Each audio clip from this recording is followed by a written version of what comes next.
Hello, good evening, and welcome to the Talkin Kop. This is Gav, this is Ashley, this is Kev. This is the transfer deadline day roundup. Lots of stuff going on all day. Lots of stuff that was meant to happen and didn't. Lots of stuff you didn't think would happen and did. So we're going to go through it in the next 30 to 40 minutes. And that's a fucking promise, by the way. Right, 30 to 40 minutes. I am literally turning the lights off. I'm tired. I'm not going to lie. We've been at this fucking all day. Major talking points. Alexander Isak has been announced as Liverpool's new number 9 in a British record transfer deal from Newcastle for 125 million. On Liverpool's end, 130 million in total. Mark Guehi will not be signing for Liverpool despite agreeing a deal. Palace and Liverpool both agreeing a deal. Deal sheet going in, a medical being done, some media shots being taken, and a farewell video readied by Crystal Palace until the manager decided, no, if he goes, I go. And that's how it looks there. Harvey Elliott has gone to Aston Villa in a £35 million deal with buyback and sell-on clauses, and all of that is dependent on appearances, apparently, across the season-long loan. If there's anything else you can think of, by all means, throw it in the chat and we'll read stuff out as we go. Sas Coppoy says, Gav making promises about the show length. We've all heard this before now, genuinely. I'm sticking to this. Anyway, Ashley, I'm going to come to you first. Let's start with the big one. Alexander Isak. A really protracted transfer saga, as they like to call it. He was announced in the last half an hour or so officially as a Liverpool player. Will take the number 9 jersey at Anfield. Has done his first interview, and the biggest thing to come out was they said, what would you like to achieve? And he said, I want to win everything. And that was it. He had nothing else to say. I want to win everything. We've kind of built up this transfer over a long period of time, but to see him in the red of Liverpool, the number 9, talking about going away with Sweden, coming back, wanting to be ready for Burnley away, it's an unbelievably big signing by Liverpool. Yeah, and to just get it sort of formalized and in writing it was needed. There was a little bit of deflation right at the end of the window, which we'll get to, but for me, this is the big one. This is the one that pretty much the whole window kind of hinged on, and just sometimes you don't need to say a lot. Sometimes you just need to say those words, and to say that he wants to win everything, that's enough for me. He did also mention that he loves the ethos of the club. There was a quote in there that said, I love what the club is building toward, but I also love what the club is built upon. And I thought that was a really eloquent way of putting it. He spoke really, really well, especially for someone that has kind of been dragged through the mud by his old team and their media and everything. Their goodbye to him was, the shortest thing since Trent Alexander-Arnold, which I understand. They're salty, and that's fine. As Matt said, though, salt makes everything taste better. So I'm okay with whatever they want to do. I'm just happy he's in the door and in a red shirt. He takes the number 9. It's a 6-year deal as far as I have seen. And we get him for less than what I think a lot of people anticipated. Even the 130, which was sort of the low end of what we were thinking, it's less than that. So I think overall, very well done there. And I hope that the Mark Guehi kind of kerfuffle doesn't overshadow how fantastic and monumental of a signing this is. Yeah. Kev, he's an unbelievably good forward. Like, he's unbelievably good, and we've seen it firsthand how good he is. He scored against us a couple of times at Anfield. He scored against us, I think, a couple of times at St James's. He scored against us in the League Cup final. He speaks, though, about, being at Anfield, how difficult it is to go to Anfield and play. The atmosphere is fantastic. The players they have are brilliant. But putting him in alongside these players that we have is just like, the sky's the limit as far as I'm concerned, because watching Liverpool over these first couple of games, we're trying to find a rhythm, and we're going to continue to do that when Isak gets into the team. But I think a huge part of it was when you take out Ekitike and who you're putting in. Now you're possibly starting with Isak, and on 65 you're putting on Ekitike fresh. It just opens up all sorts of avenues for Liverpool to have an intensity across games that you will struggle to see teams match. And his quality, everything about him is just, he's the perfect number 9 for Liverpool, and possibly for anybody, to be fair. He has everything. I mean, the words world class gets thrown around way too loosely today. He's purely world class. He has strength, power, pace, touch, skill, intelligence, and he's got it all in equal measure. He can finish left foot, right foot. He has composure in the dribble, and his ability to find space where there doesn't need to be any is unbelievable. The goal he scored against us, where he dropped off Van Dijk and then went around him, he's just got that in him to score so many different ways. If you'd have said to me, I mean, I remember doing the review after Florian Wirtz. When we signed Florian Wirtz, I said, a better player won't move this summer. A fucking better player did. Yeah. He's the best number 9 in the world. And he's in a red shirt wearing number 9. He's right up there, and he is. He's the best for me. You think he's the best? Because okay. I think he's the most complete. I think for his age, I think he's the most complete. I think there are better finishers. I think Haaland's probably a better finisher. I think Kane is a better finisher. But Isak has more intelligence, and he's faster, and he's got a ceiling that he can go up another level. We've seen him go from club to club, and he's gradually improved. I remember before he went to Newcastle, I wanted him, and he kicked on at Newcastle, and he was phenomenal for them. He was the difference maker. He's the reason why they qualified for the Champions League. And for Newcastle United to turn around with a 37-word statement that reads, Newcastle United can announce the sale of striker Alexander Isak to Liverpool for a significant British record fee. The Swedish international joined the Magpies from Sociedad in 2022, made 109 appearances in all competitions. End of statement. Mm-hmm. Alexander Isak is the reason why Newcastle finished for a Champions League place. He's the reason why they won their first cup in my living memory. And that's how they decided to sign him off. Good luck. Goodbye. Farewell. Welcome to a real club. Enjoy your time at Liverpool, son. You're going to be a legend.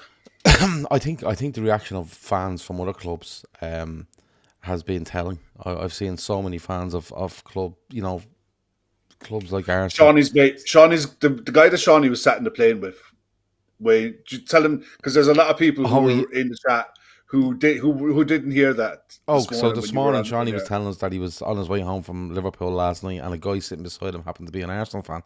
And when the plane landed, which was just after midnight, the news had come out about Alexander Isak. This Arsenal fan knocks on the phone, puts in the pin, gets into the phone, the whole lot. And the first thing that comes up on the screen is Liverpool have agreed a deal with Newcastle for Alexander Isak. And the Arsenal fan just looked at the screen and went, for fuck's sake. And Shawnee was like, yeah, okay. And he's like, look at that. And Shawnee looked at him and went, what do you think of that? And he went, this is a joke. So, you see reactions like that.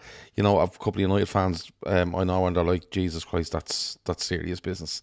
When you look at what Liverpool are doing, the options they have, and then you throw this in. It's not even saying to say, we have Ekitike and we've got a whatever, a player that might be as good as him or maybe his understudy. This guy is literally going in and going, we have Ekitike and we're signing this fella, and he's the business, and he's proven to be the business. And it just, for me, it just opens up so many options, and I think it strikes fear into an awful lot of teams. Yeah, it's like, you've seen how successful he's been at Newcastle, who predominantly are a counter-attacking side, in my opinion, and he's done really well in that. But when Newcastle are on top, he looks to get involved. He looks to score goals. He looks to get people involved, and it's just another string to Liverpool's bow. And it's an expensive one, but it's one where you go, you know what, you get 3 or 4 bumper years out of this fella, and he's worth it. And it's only that, 3 or 4 bumper years. If he goes and scores 30 goals a season for the next 4 years for you, you've made your money. You've absolutely made your money. And it's a huge signing for Liverpool. It's the last one of the window. It puts us, for me, I wouldn't have mind seeing another forward come in. But the willingness to use Chiesa a little bit more in the first 3 games has encouraged me. And I think Liverpool they've plenty of goals in them going forward. Plenty of goals. Actually, just on Isak, and we'll move on from him then. His demeanour, he's talking there. Someone said there he actually looks drained, the chap. He looks drained doing these interviews. But everything he speaks of, he's excited to be there. But it's not like, oh, I'm so happy to be here and this is a great club. When you listen to him, he's so happy to be here. It's a great club, but I want to create history. You know, I'm not here to go, I'm in a great team, let's see where we go. I want to create history. And the words out of his mouth were, I want to win everything. Like, that's literally what he said. I want to win everything. Yeah, it looks like he is fully on board with the project. It looks like he's fully on board with Slot. It echoes kind of the same words that we're hearing from all of these players, where it's, you know, we've been shown the vision, we've been shown the long-term plan, and we are fully on board. It was always Liverpool.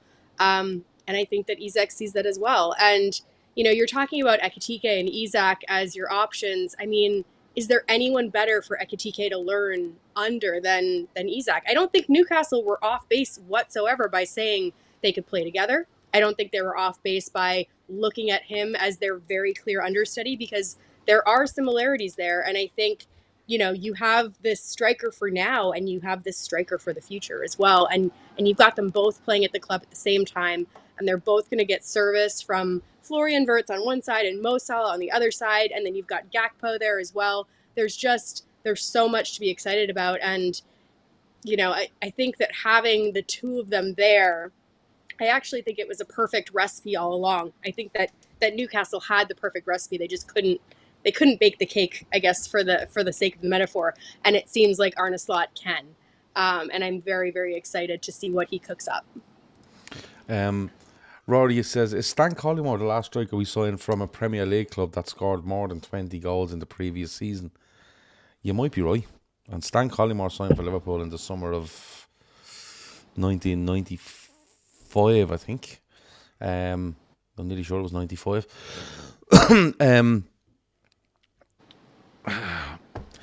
I can't think of anyone since. The only one I can think of is, I don't know how many Crouch had the year before we signed them. At Southampton. Wouldn't have been 20. I don't think it'd been 20. Wouldn't have been trying 20, to think beyond that. I think you might be right. Someone will look it up. Let us know. I think Collymore. So Collymore would have been the summer of 95, I think, because he wears that mad collared jersey and the big rugby collar on it. That's usually how I go by me years. Ricky Lambert, did he get 20 league goals before we signed him? That's not a bad show. He'd have been close, actually, because he scored a hell of a lot of penalties. Heskey, I'm not too sure. Andy Carroll. I don't think Andy Carroll had 25 plus goals the previous season. Balotelli, no. You'd have to. That's a good question. It's a really good question. But look, it's a fantastic signing. You're going to see all the content over the next hours and days. Enjoy it, because it's something that you can get you through the international break. And, you know, hopefully, I'm hoping he goes away and he gets 70 or 80 minutes total for Sweden. Maybe a 60 somewhere and 20 minutes at the end or something along them lines. So let's see how he gets on. Davey T says, another show. You lot put in more hours than council workers on double time. Yeah, Davey. Wouldn't mind. We're not even being paid double time, to be fair. But yeah, no, listen, the people want stuff and we make it happen. That's how it works, Davey.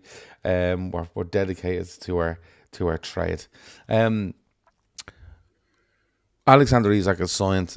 It's a long running thing, as I said. It's being complete. We're all over the moon with, and I'm sure we'll talk about it more as the days and weeks go on. The other one was, of course, Mark Guehi. And for anyone that's been, you know, living under a rock for the last 24 hours, Mark Guehi was pinpointed by Liverpool at the very start of the summer as a centre-back that they wanted. It rumbled on a little bit, mainly due to the passing of Diogo Jota. Everything kind of went on hold. Liverpool went off and fixed the forward line because needs must in that horrendous situation.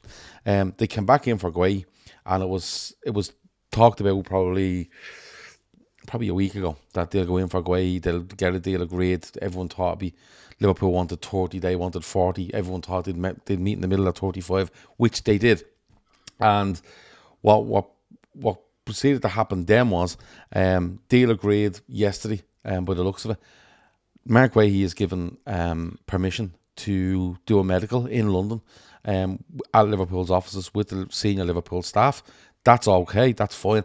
Crystal Palace are meant to be signing this guy Igor from Brighton, and they were signing this other guy, Convent, I think his name is, from Toulouse. It comes out early in the day that Igor, there's an issue with his medical, but there doesn't seem to be a problem. Guehi's going to be fine. Guehi is continuing on. He's doing the medical. He does the medical. Everything's agreed. He actually gets photos taken with his Liverpool training tops, etc. on him, and that seemed to be absolutely fine. Crystal Palace had readied a farewell video for Mark Guehi, which seemed absolutely fine. And then it kind of went a bit mad at about 6:30. And we we're like, what's going on here? And then there was a problem. And then there was a deal sheet gone in, which both clubs need to sign to say they've agreed to this deal at 35 million. Both clubs must sign it. And then within the 2 hours window, they both finalise it and say that deal can go through, right? They give their okay on it. And then the manager, Glasner, decides, no, I'm not having this. I'll resign if he leaves because I don't have a replacement. And that's what happened. Crystal Palace decided that, right, we're going to have to pull the plug on Mark Guehi and we're going to have to go with our manager. And listen, some people will be upset with that. Some people, I can kind of see the angle Glasner's going at if I take the Liverpool glasses off for him. But yeah, look, he pulled the plug in it. He said, look, I don't have a replacement. If you're going to sell him, I'm going to tender my resignation. And Mark Guehi at the last minute is told that his Liverpool move isn't happening. Ashley, I'll come to you first. I'm absolutely gutted for Mark Guehi because I think his behaviour through all of this has been say nothing, train, play football. He's played 3 league games. Right up until yesterday, because they were the last game of the weekend, weren't he? At 7 o'clock on the Sunday night. He plays that, he scores. You know, he gets a kind of a farewell away from the fans away at Villa Park. He obviously wants to move. He agrees to the move. Everything's signed. He wants to do the medical. He's waiting in Liverpool's offices for this to be cleared, and then it doesn't. I'm absolutely gutted for him. But can you see where Palace is coming from? Can you see where Glasner's coming from here? Kind of.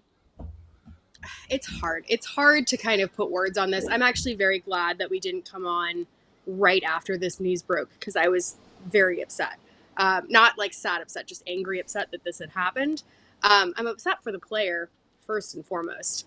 I'm also upset that the prevailing story that's going to come out of this transfer window is that in order to get your move, a player is going to have to force it because Mark Guehi's done nothing wrong here. He's been an ultimate professional. He has done everything that Palace has asked of him specifically. He has, gotten them through these qualification rounds that they wanted him for, and he did it all. Like he played yesterday despite, a transfer needing to go through today. Like he did not say a peep. And it seems like he's a rather shy guy. So I understand why he's not really one to kind of kick up a fuss, but I hate that the prevailing story from all the journalists is going to be, look at this guy who tried to do it the right way and he didn't get his move. And then look at these guys. And I mean, I'm speaking as a team that has benefited in the sense of Isak, but look at Isak, look at Visa, look at some of these other guys that have kicked up a fuss and they're the ones that have gotten their move. And it is kind of worth thinking about, because you talk about these teams, you talk about players being loyal to teams, but you also talk about how teams can kind of jerk around these players at the last minute. I look at Jackson at Chelsea as well, where, they have these deals that they've agreed to, that everything's done, and then they can just pull the plug, and it can go either way. I mean, in Jackson's case, it went the other way. But in that kid from Sunderland who they had to call back, I mean, again, they're just jerking these players around, and I find it extremely frustrating. I will say, however, it seems like the messaging that's coming out is that it's a when, not if, for Mark Guehi, that Liverpool are absolutely still committed to him. The talk is that they've assured Mark Guehi that he will go back from. Yeah, so they'll go there. They have assured him they'll go back either in January or at the end of the year. I actually think that they'll go back in January. I think they're going to try to go in at a heavily reduced fee. Mm-hmm. And the last time that we signed a statement center back in January, it didn't turn out too bad for us. Yeah.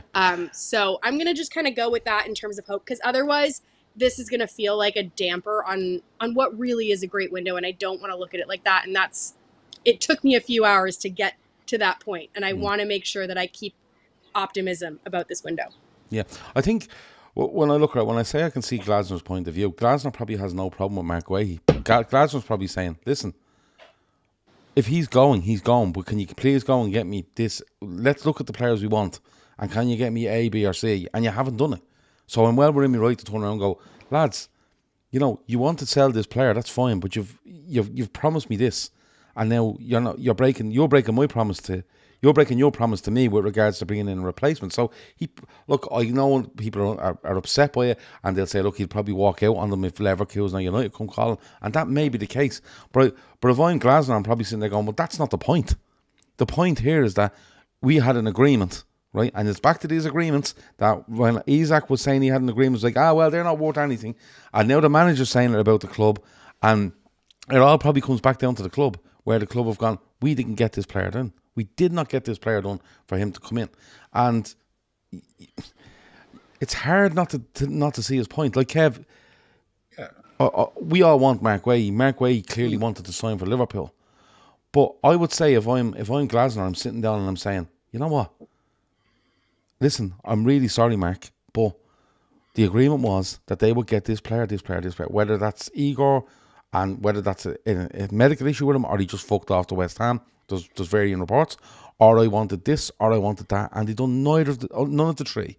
And they've had plenty of time because, let's be honest, what's out in the media, like a deal being agreed yesterday, we know a week in advance that's happening. And you've been an ultra pro, you've played in the games, you haven't said a thing. We all knew it might come down to the last day, and we've given the club loads of grace to go and sign this replacement, and they've left us here at 6:30 with no replacement. What do you want me to do? No, I think Glasner is 100% right. And if I was a Crystal Palace fan, that's exactly how I would want my manager to come out. Palace fans seem very upset at the club, from what I've read. Yeah, rightly so. Right. Because they know, look, Steve Parish was offered 65 million for Mark Guehi last January. Liverpool by were willing Newcastle, to pay, wasn't it? Yeah, Liverpool were willing to pay 35 million. Palace know how their business is. They know how Palace fans know how the club is run. And it's bad enough in this window that they've lost Eze. And they've been kicked down the European pecking order down to the Conference League and had to go and qualify for it. Whereas in May, after winning the FA Cup, they were straight into the group stage of the Europa League. To have the kick in the teeth that you're losing Eze a couple of days before the window ends, and then on your last day, you're potentially going to be losing your club captain, one of the best defenders in the league, and there's nobody in the door. Igor apparently has joined West Ham. So Glasner come out in his pre-match press conference at the weekend and his press conference last night post-match against Villa, and he stood his ground, and he stood his ground rightly, 100% rightly. This is down to Steve Parish. This is down to Steve Parish not being able to bring in the requisite talent for Glasner to be able to do what he is being asked to do by Palace, which is finish as high in the league as possible, compete in the domestic cups, and win the Europa League or win the Europa Conference League. That's what Crystal Palace are going to demand of him. And to pull the rug from under him by selling his best two players and not replacing them properly, I fully believe that it was a line in the sand. I think I said it in our pre-match for Arsenal, that this would be a line in the sand for Glasner because he's going to be in demand anyway. The first big club that sacks a manager in the next couple of months, he's going to be probably, if not number one, at least in the top three of every vacant job that comes up this season. He's that good, and he's really highly thought of in Germany. And he's got to be looking at what's been going on at Palace, not divesting of the ownership for Europe. The shit show that they've had in the transfer window so far.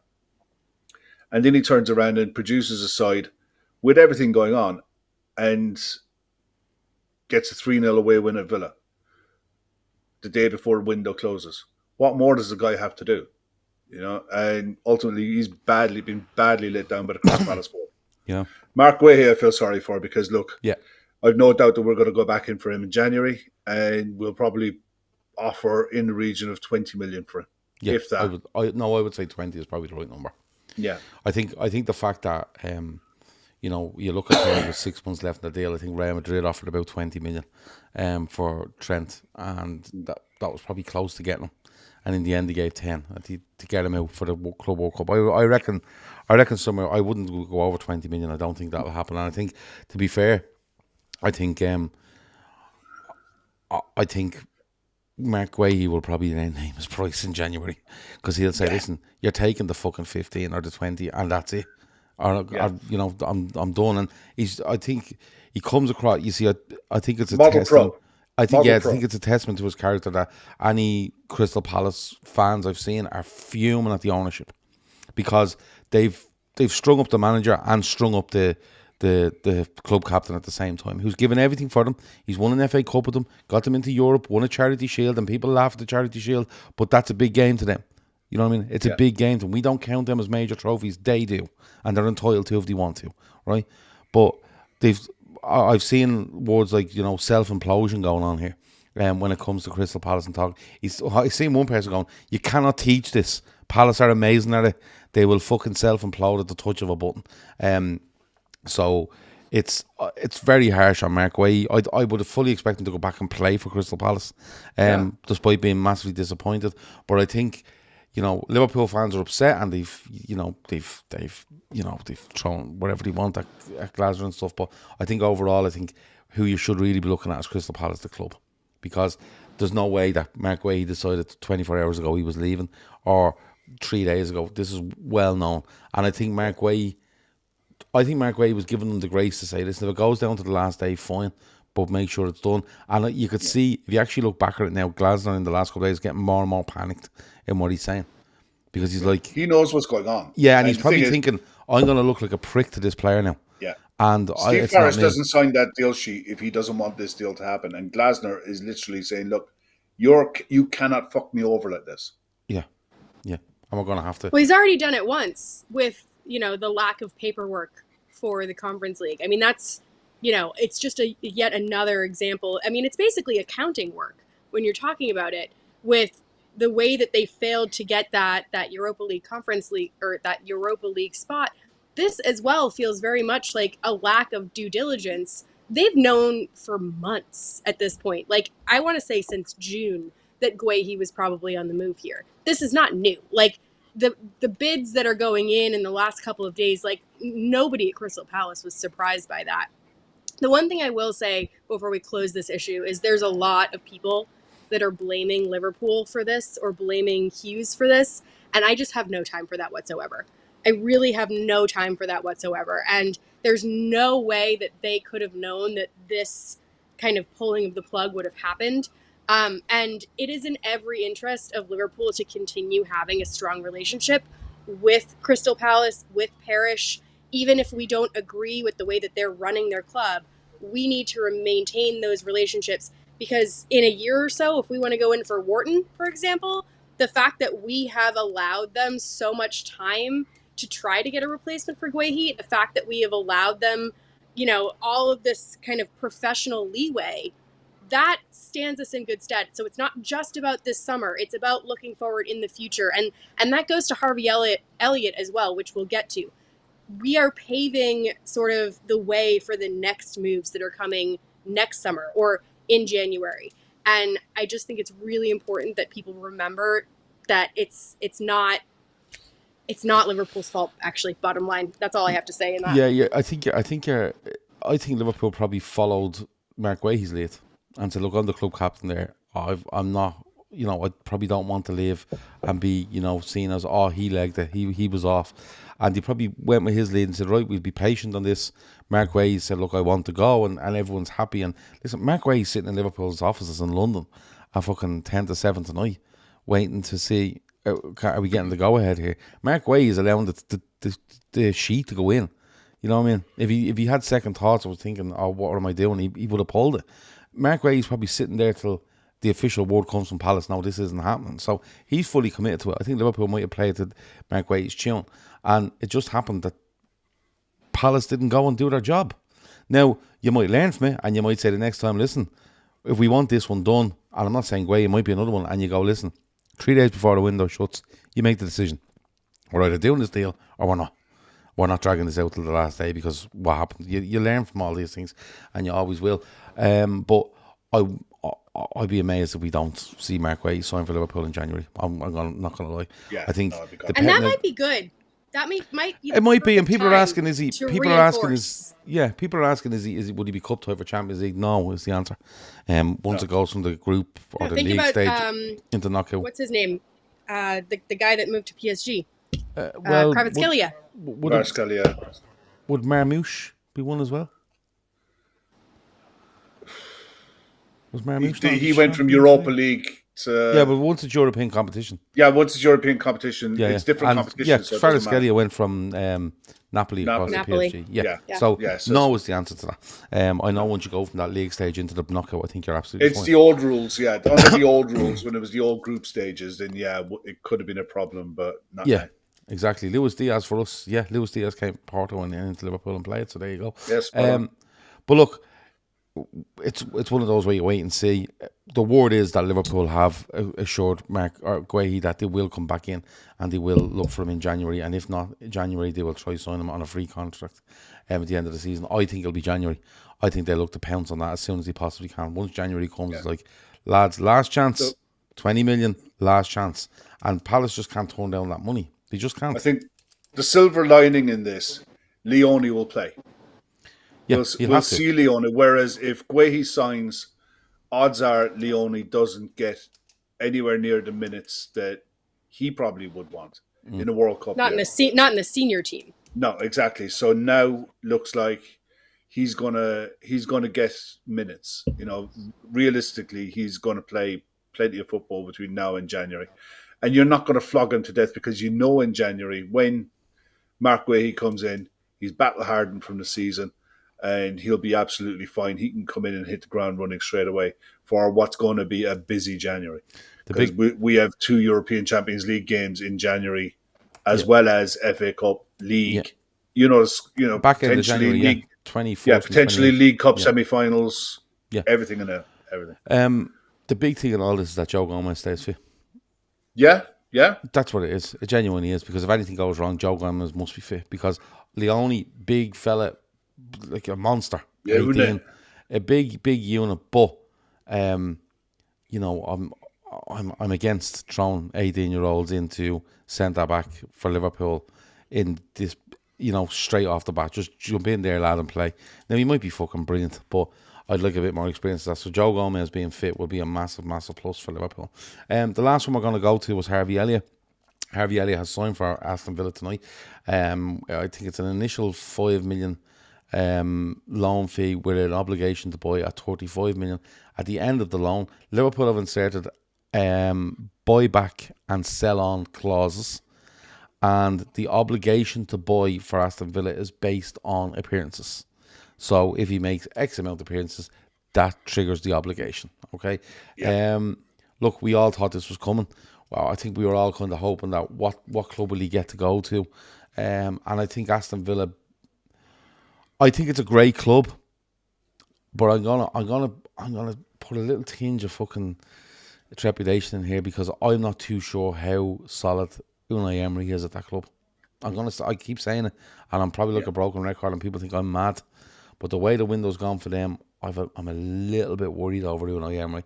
Kev, I'll come to you first. It's a really good move for Harvey Elliott. Everyone, listen, whether you like him or don't like him as a footballer, as a person, I think he loves Liverpool.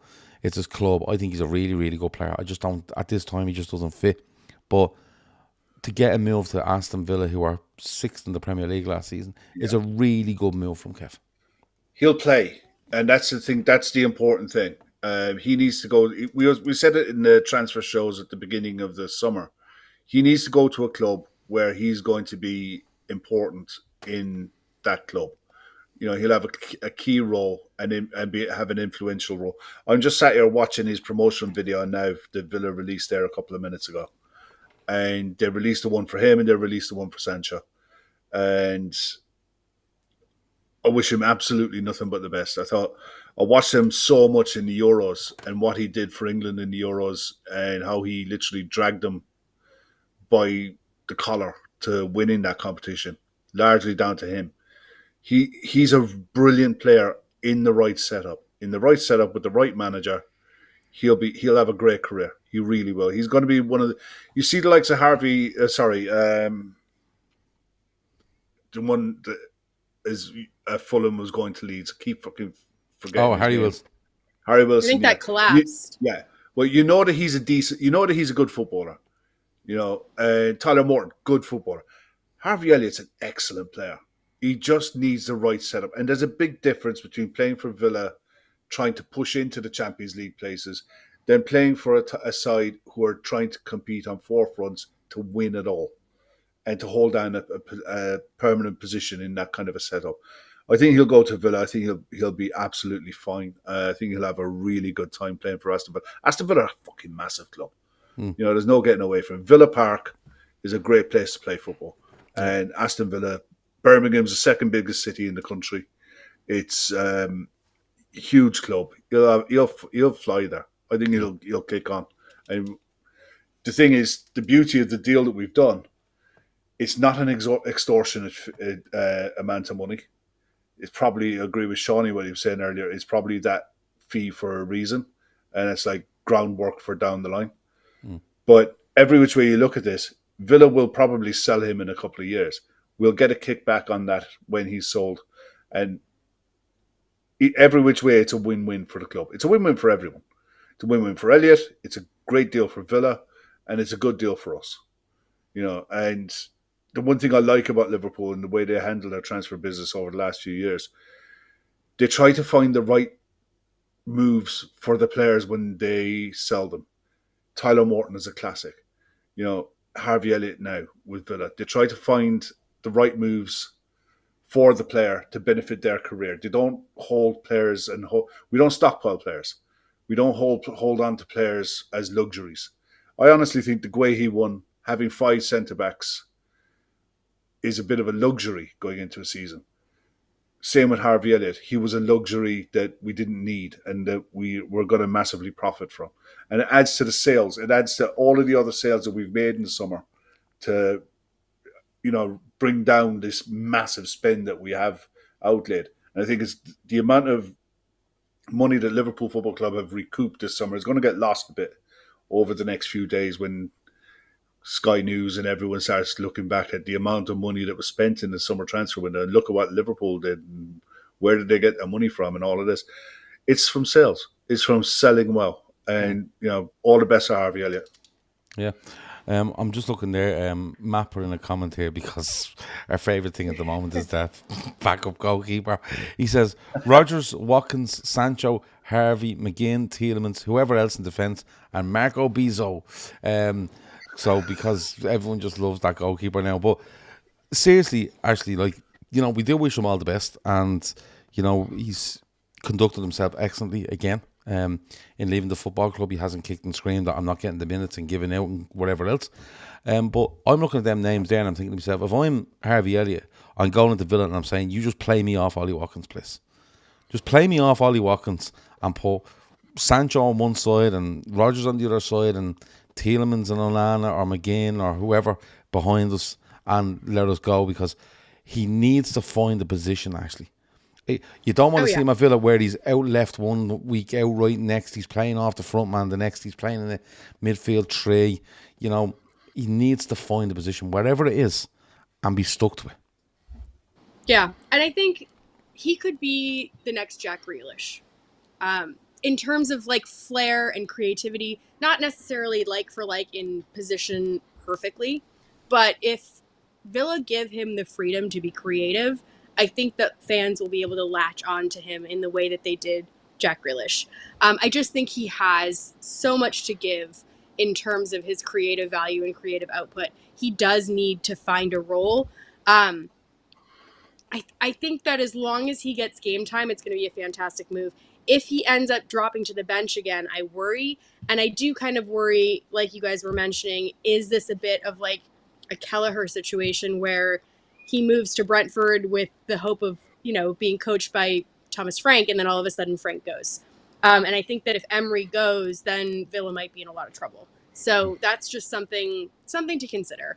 But if everything goes to plan, I think it's a really smart move. I think that, I don't know what Villa's going to do with their wages and their, and their all of this stuff. I have no idea what they're doing kind of long term, what their plan is, but I wish them all the best. And, I think that it just adds to a very, very significant kind of summer that you were talking about. I mean, we're talking £236 million guaranteed for sales this summer. That's incredible.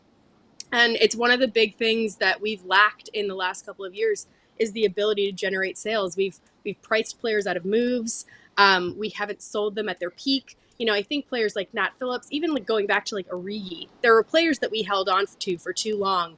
And to kind of go back to this appropriate churn, it's hard because we're emotionally attached to these players. But, we're not going to get any more money, I don't think, for Elliott. I think that 35 million seems low, but I think once you add that loan fee, once you consider the fact that there's a buyback option, the fact that there's a sell-on option, I mean, for a club in England to agree to those two things, that's pretty rare. It would make a lot of sense if it was, a club abroad, but for a club in England to agree to that buyback and the sell-on clause, I think that was really smart business. So overall, I'm happy with the deal. I'm sad to see him go, just because he is, a diehard Liverpool fan. But I'm glad that he got the moments that he did get. Yeah, I think but they must have sold it to him in some way because he had a couple of suitors. We know this in Elliot. Early in the summer there was talk about Brighton, there was talk about West Ham, there was talk about Leipzig. Villa have come in. Villa are probably the highest ranked out of all those teams, if you want to put it that way. But they must have sold it to him in some way. Like Harvey Elliott shouldn't be torn into Aston Villa and going, well, what's the story? Where am I playing? They're going, well, we have you, like, we feel like you'll be a great part of our squad and we might get you here. And he's going, I have to at Liverpool. Like, I might get in here. You know what I mean? So I think he might have been sold as somebody, as something like, not to spearhead that project, but a real part of it. And look, there's people in the chat like, Dylan doesn't like him, right? Finds him very limited, stuff like that. Doesn't like him, that's fine. But I think I don't think there's enough of a body of evidence on Harvey Elliott to write him off, you see. The only run Harvey Elliott got in this team was before he got that bad injury at Leeds for me. And I thought he was excellent. I thought he was growing into it. He was finding his way. He was learning the position. I thought he was brilliant. And I thought he was actually brilliant last season, in pre-season. I was so surprised to see him. But he gets that broken foot at the start of the season. And Slot just finds that rhythm for the team. And then it's just bang, it's gone. But look, I really hope he does well. I think, again, he's acted really, really well. He's had some really great times for Liverpool. He's won trophies. We'll always remember them, and you never know in the future what a buyback might bring in a couple of years' time. He might find that one position where he just excels in and people go, wow, but I need to see Harvey Elliott playing 20, 25 games in a row for Villa constantly, and let's see where he actually is, because I think I can see his talent, I can see where he can get to, but we haven't seen enough body of evidence where you go, Harvey Elliott plays every week. It's a surprise if Harvey Elliott isn't in the Aston Villa first 11. So there you are. Before we run, because I have limited this to 40 to 45 minutes, which means we've 63 seconds left. Kev, before we go, anything happened today that surprised you? You thought, wow, that's good. I like that. Apparently, I signed for Fulham. You signed for Fulham for 45 minutes. I signed for Fulham. You play off the right-hand side, apparently. Yeah. Just to let you know. Shakhtar Donetsk, Brazilian. Yes. Yeah, you were the furthest thing from a player at Shakhtar Donetsk and Brazilian. Like, you couldn't get further. I know, it's mental.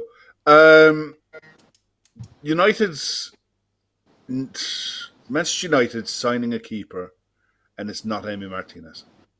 Yeah. After all of the kerfuffle yesterday, being dropped out of the Villa squad, and from saying goodbye in May, to going back to Aston Villa, and he'll be starting for Villa in the next game, I'd imagine. Mad scene. You know, that's crazy. Yeah, that was a mad. We were talking about it earlier. It is a mad scene. Yeah. Ashley, anything else out there today that happened that you thought, wow, surprising, impressive, weird? I was a little bit surprised that Arsenal was able to get rid of a couple of sort of like deadwood left backs, center backs. Like Kivior went and Zinchenko went. Did Zinchenko go?